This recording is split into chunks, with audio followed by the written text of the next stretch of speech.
Accessing peace. Existing without violence, with the ability to calmly resolve conflict. Downloading love. An overwhelming, deep, positive affection towards others. Activating liberty. Living your life as you see fit without infringing on the lives of others. Ooh, welcome to Peace, Love, Liberty Radio. Online at fppradio.com. I am your host, Darryl W. Perry, the Liberty Penguin, the Wombat, the uncut cocaine of libertarianism.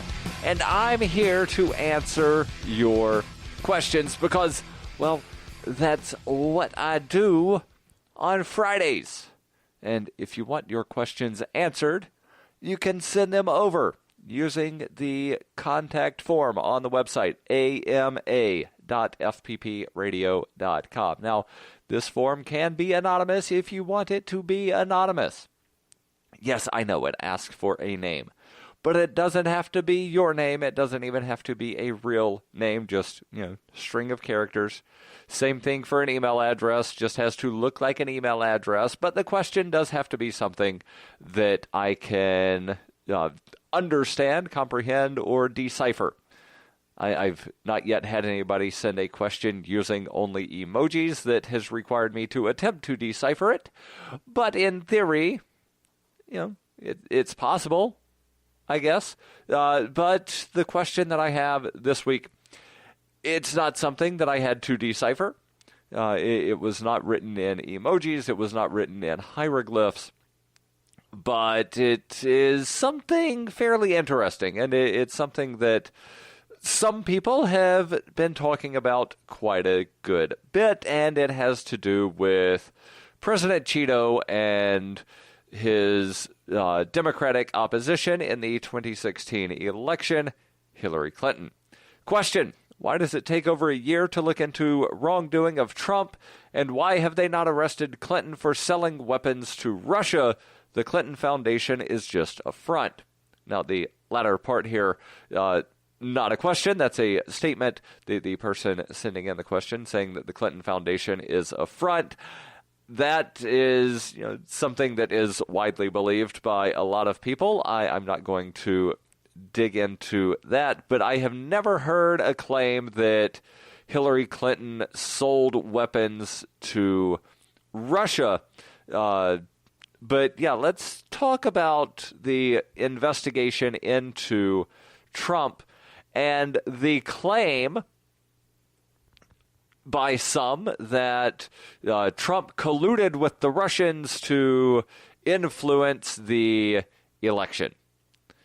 And there was the FBI memo that came out a while back that claimed some kind of Russian interference in the U.S. presidential election. And part of the claim of Russian interference in the election was the fact that Russia Today, which is, it's kind of like Radio Free Europe, where it's owned and operated by a government, Radio Free Europe being owned and operated by the U.S. federal government, Russia Today owned and operated by the Russian government. But Russia Today, specifically the RT America that's headquartered in Washington, D.C., they held presidential debates involving candidates from the Libertarian and Green Party. So, yeah, me, Darryl, the host of this show, I am part of the evidence that the Russians interfered in the election because RT America dared give a platform to alternative voices in the presidential election. That is, and now that's not the only evidence that they have, but that's, among the evidence that is listed, and the rest is all just sort of speculation of, well, this thing happened, we think it was the Russians. But the only thing that they can actually say definitively that, quote-unquote, the Russians did was the Russians, and by that, Russia Today, the American version that, again, yes, it is owned and operated by the Russian government, but they gave a platform for candidates other than the Republicans and Democrats. That is their interference in the election. And yeah, when that is basically, the only actual evidence that you have, that's not just speculation of, well, this happened, and we think it was the Russians. Yeah, it's going to take you a really, really long time to wind up investigating, especially if you want to then be able to actually point blame. And that's kind of the thing here. And it's not just this investigation. And I will jump into some of the news surrounding the investigation, but it's not just this investigation. It's the way the American justice system currently works, to where it's more about the prosecutors getting wins and losses than it is about actually finding justice for anyone. It's not about making sure that you convict the right person. It's making sure that you have evidence to bring a conviction. And those are two totally different things. Because you can come up with all kinds of evidence and basically force a confession out of anyone. That doesn't mean that you've convicted the right person. It just means you picked up a win. You got a conviction. Congratulations. You win. You get a promotion because you got 100 straight convictions or whatever. That's what prosecutors thrive on. That's their goal, is to get convictions, not to actually see justice carried out. So let's jump into, there's an article from CNN from a couple days ago where Trump's lawyers say that Special Investigator Robert Mueller has not met the threshold to even be allowed to interview Donald Trump. So not only are they saying that, he doesn't have enough evidence to convict, they're saying he doesn't have enough evidence to even warrant an interview with President Donald Trump. And then the New Yorker speculates on some of the questions that if Investigator Mueller gets to speak with President Donald Trump in this official interview, what are some of the things that he could ask? And then let's dig into that claim by some that Hillary sold weapons to the Russians. Personally, I think it's just all a big boogeyman. Bring back the Cold War, right? The Russians are bad because Russia? Cell 411 is a free app for Android and iOS that replaces government-controlled 911. Cell 411 allows you to preset a group of friends or private organizations to show up in any emergency. Cell 411 is a nightmare for the state because it proves their so-called services aren't needed. Cell 411 has had thousands of installs, and of course it's covered by the BIPCOT no government license. Cell 411 because your friends won't shoot you when you're in trouble. Without the government, who would build the emergency services? You and Cell 411. Get it today at getcell411.com. That's getcell411.com. When you hear the word lobbyist, you probably think about greedy corporations, but not all lobbyists are the same. Some are fighting for the freedoms you hold dear. Liberty Lobby LLC is doing just that in New Hampshire, working hard to represent you, not some special interest group. You can help by going to libertylobby.info, where your contribution will give us the tools we need to ensure that your voice is heard. Visit libertylobby.info today to find out more. You're listening to Peace, Love, Liberty Radio with Darryl W. Perry, online at fppradio.com. Welcome back to Peace, Love, Liberty Radio, online at fppradio.com. I am your host, Darryl W. Perry, the Liberty Penguin, the wombat, the uncut cocaine of libertarianism. And, I realize that some people might not like my view on this, that, I don't think that every person from Russia is a bad person. I don't think that every person from Mexico is a quote-unquote bad person. There are some people, whoever they are, they tried to fill in the blank. Well, no, it's not every person from Russia that tried to interfere in the election. It's not every person from Mexico that tries to sneak across the border and steal your job while also trying to collect your welfare or something. No. People are individuals. They should be treated as such. Do I like the Russian government? No. Do I like the Mexican government? No. Can I like people from Russia and Mexico? Absolutely. So again, just because I'm saying that, this kind of looks like a witch hunt, we've got to bring back the boogeyman of, the Russians. That's not a defense of the Russians. That's not a defense of Donald Trump. That's not a defense of Hillary Clinton. I think, Donald and Hillary are probably guilty of something, but it's probably not the thing that other people think they're guilty of.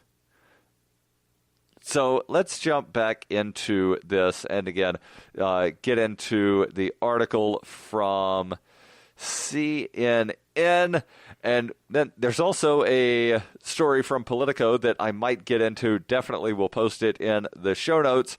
Headline, Russia probe lawyer thinks that Mueller could indict Donald Trump. Whereas Trump's lawyers say that Mueller hasn't even met the threshold to warrant an interview. Jumping down here, despite the fact that Trump himself has said he's looking forward to and would love to meet with Mueller. He said any interview would be subject to my lawyers, who believe that Trump should not be required to meet with Mueller. Sources said this is an ongoing negotiation, and the position by the president's lawyer is not a final stance. While the White House has cooperated with Mueller's investigation by providing documents and voluntary witness testimony, the president's legal team argues that the president should not be treated like anyone else. Trump's attorneys would like Mueller's prosecutors to show that only the president can give them the information they require. The president's team, according to one source, is consulting with the White House counsel's office and other outside legal experts, given the implications of any decision about the president's testimony on the office of the president. The decision about presidential testimony are ongoing and professional, according to one source, but it's not clear where the president's attorney stands. So, again, the full article will be in the show notes. Let's jump over to that article from The New Yorker about some of the questions that might be asked. The author here says at some point in the next few weeks or so, unless President Donald Trump stages a constitutional crisis, something that, given his habits, can hardly be ruled out, he will almost certainly have to take questions from Robert Mueller, the special counsel investigating possible interference in the 2016 presidential election. The details, whether the interview will be in writing or in person, and if the latter, where it will be, who will be present, and whether it will be recorded on video, have yet to be settled. Replies via Twitter would presumably be disallowed. Trump said last Wednesday, I would love to, subject to my lawyers, blah, blah, blah, what I just said. So let's get down into, they do have some questions here. Mueller would likely ask Trump why he fired Michael Flynn, his first national security advisor, and what assurances he might have given him at the time. Flynn was already in legal jeopardy because he had hidden his contacts with some Russians and because his lobbying firm had taken money from Turkish interests without reporting it. Comey, that being the head of, is that the FBI? Comey, yeah, James Comey, former director of the FBI, testified that Trump nonetheless asked him to go easy on Flynn. Mueller has now reached a deal with Flynn, under which he pled guilty to lying to the FBI and attested that some of his contacts were directed by at least one member of the Trump transition team. So now this brings up the question, and this is Darryl cutting in, this brings up the question, and it's one that was often asked during the Clinton administration and during the Bush administration, and, well, basically every president where there's been some kind of controversy of what did he know and when did he know it. So did Trump know that members of his transition team directed Michael Flynn to have meetings with the Russians? Or was this just a member of the transition team acting independently without the knowledge of Donald Trump? And this is, part of what takes a really long time, because you can't have every member of the FBI putting all of their resources to this. Because, they've got other crimes, and I'm using air quotes there, they've got other crimes to investigate, like people running websites and things of that sort. Now, a lot of what the FBI does is stuff that they should not be doing. They're constantly violating people's constitutional rights. Not that I really think that constitutional rights are really worth much, because, well, if they get so easily violated by the people that have made an oath to uphold those rights, then they're not worth the words written down on the paper. And this is something that was discussed at great length on Free Talk Live last night, as I'm recording this on Thursday, the 1st of February. And yes, since I referenced it, I will post the link in the show notes. But yeah, this is part of why it takes so long to investigate these things, because you've got a limited amount of resources and a bunch of people that need to be interviewed. And then not only do you have to question them, but you then have to go back and look and see, well, what evidence do we have to either support or, what's the opposite, contradict what they're saying. Can we verify this or not? So you can't just go off of witness testimony. You also have to have other evidence to, verify or not verify what is being said. That takes time. Stay tuned. There's more here on Peace, Love, Liberty Radio. Online at fppradio.com.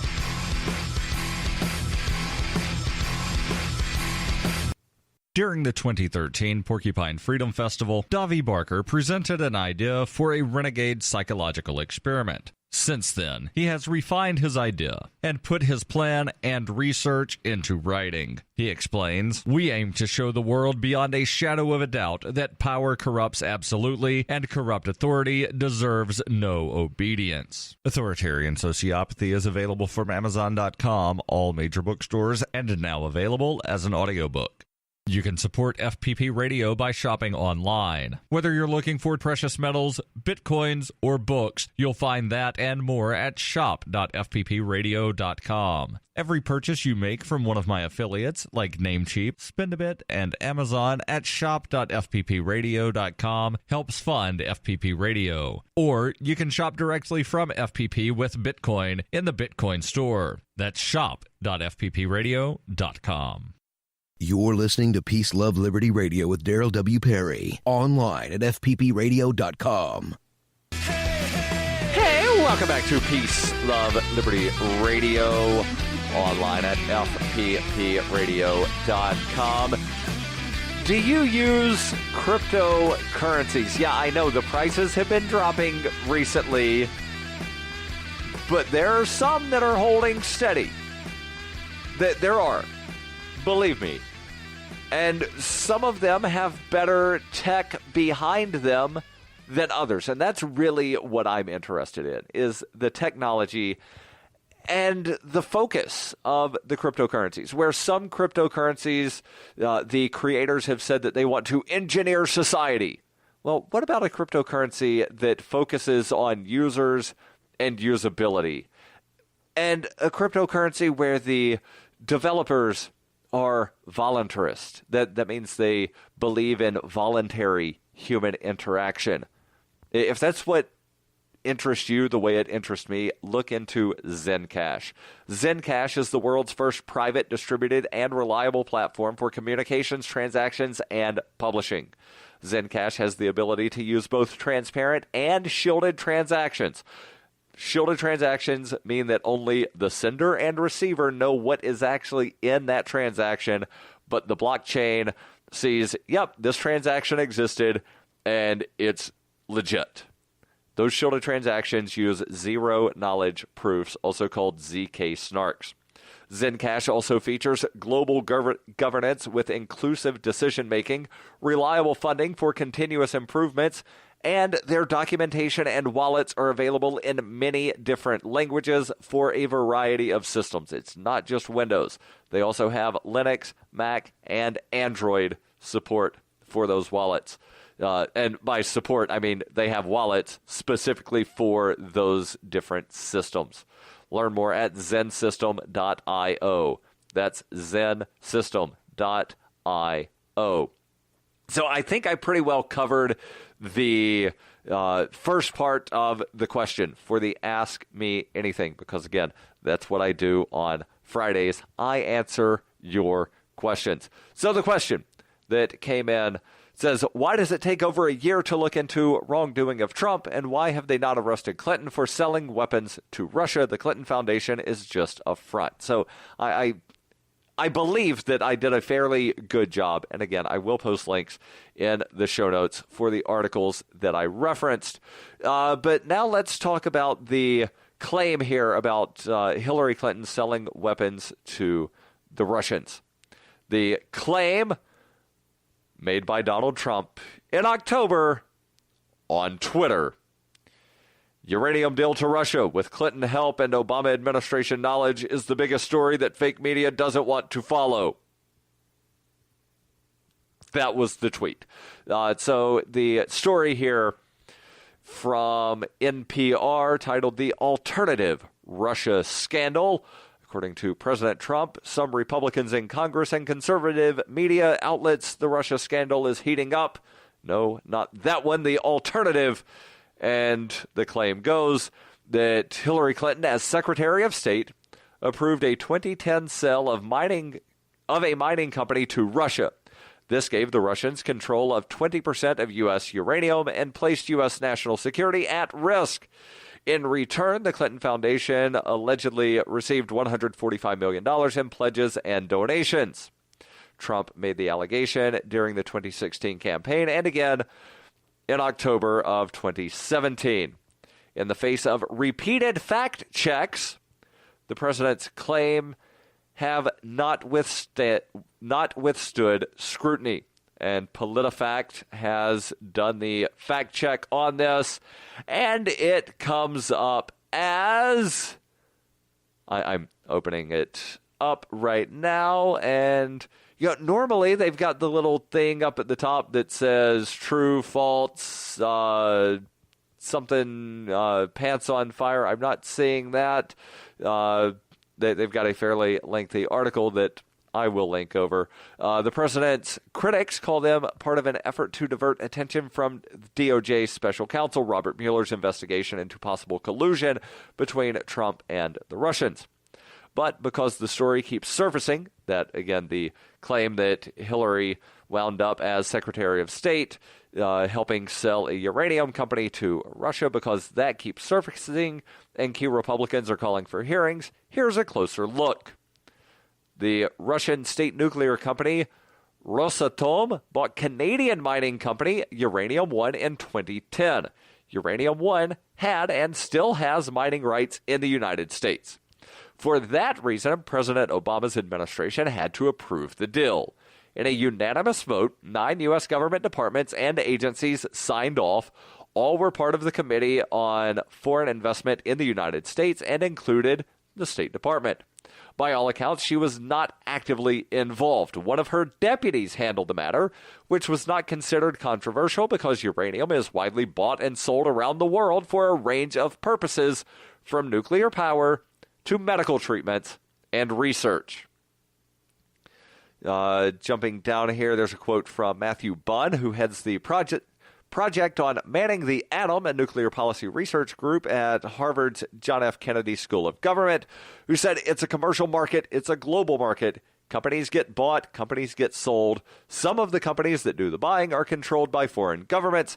That's the world we live in. It's a totally normal process.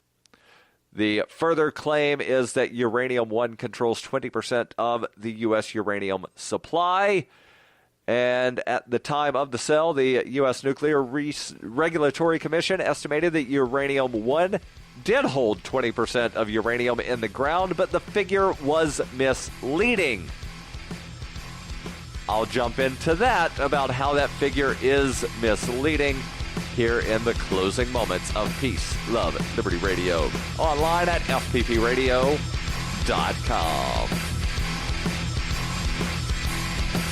In 1999, Darryl W. Perry began a search for traditional values, which led him down a path to the ideas of liberty. He tells the story in A Rebel's Journey, My Path to Liberty. Of the book, Dr. Brian Sovereign says, sometimes it's funny, and sometimes I think it's crazy, but it's always authentic. Find A Rebel's Journey, My Path to Liberty by Darryl W. Perry on Facebook, read reviews on Amazon, ask for A Rebel's Journey wherever books are sold, or visit arebelsjourney.com. It is the year 91,001 BCE. Witness humanity's origins in Hyperchronius, a classic role-playing game for Windows PCs, with a story like no other game before. A liberty-oriented experience that is not to be missed. Go to ZOG.Ninja to get your copy of Hyperchronius today. Use the code FPP to get $1 off. Hyperchronius, ZOG.Ninja, code FPP. Hey, this is Scott from the ANCAP Barbershop, and you're listening to Peace, Love, Liberty Radio with Darryl W. Perry. The Washington Post reports that it was also outdated, that 20% figure of uranium held by Uranium-1. It was based on uranium production capacity in 2010, which has since greatly expanded. Uranium-1 shares of mining rights is now far less than 20% of the U.S. total. What's more, the U.S. is a tiny player in the world's uranium market. The U.S. produced 1,126 tons of uranium last year out of a global production of more than 62,000 tons. U.S. production is less than 2% of the global total. And Uranium-1's share is about 2% of 2%. So it's not 20%, it's about 2%. So 2% of 2% is 0.04% of world production of uranium. Again, there's more here in this article from NPR that digs into the claims that Hillary Clinton wound up selling weapons to Russia. Didn't happen that way. Donald Trump, who likes to talk about, fake media and fake news, winds up making up his own facts, and I'm using the term very loosely there. He comes up with something, and if you shout it loud enough and long enough, people believe it as the truth, right? Well, something that is true is that Roberts & Roberts Brokerage has been helping people buy and sell precious metals like gold and silver, also platinum and palladium, for well over 40 years. Roberts & Roberts Brokerage also accepts cryptocurrency for precious metal purchases, and they've permanently removed the minimum purchase amount for all orders paid in the digital currency. Call Roberts & Roberts Brokerage today for knowledgeable advice on buying and selling precious metals and a forward-thinking approach to new technologies. 800-874-9760. That's 800-874-9760. Or visit online at rrbi.co. That's RRBI, as in Roberts & Roberts Brokerage Incorporated, rrbi.co. And yes, you heard me right. They buy and sell precious metals. So if you want to get your hands on some gold, silver, platinum, or palladium, call Roberts & Roberts Brokerage. Maybe you've got some lying around that you need to sell. Call Roberts & Roberts Brokerage. Again, 800-874-9760. That's 800-874-9760 or online, rrbi.co. And don't forget, every Friday, I answer your questions. It can be about anything. That's why it's called an Ask Me Anything. Send those questions over ama.fppradio.com. The podcasts of FPP Radio are licensed under Copy Heart. We believe that copying is a form of flattery and do not abide by the copyright laws. Those laws serve to restrict the flow of ideas which no one can really own. Copying is an act of love. Love is not subject to law. If you enjoy the show, consider joining the Fans program and get perks like ad-free versions of Peace, Love, Liberty Radio and FPP Radio News, and also get a copy of the monthly newspaper FPP News. To learn more or to join the Fans program, visit fans.fppradio.com.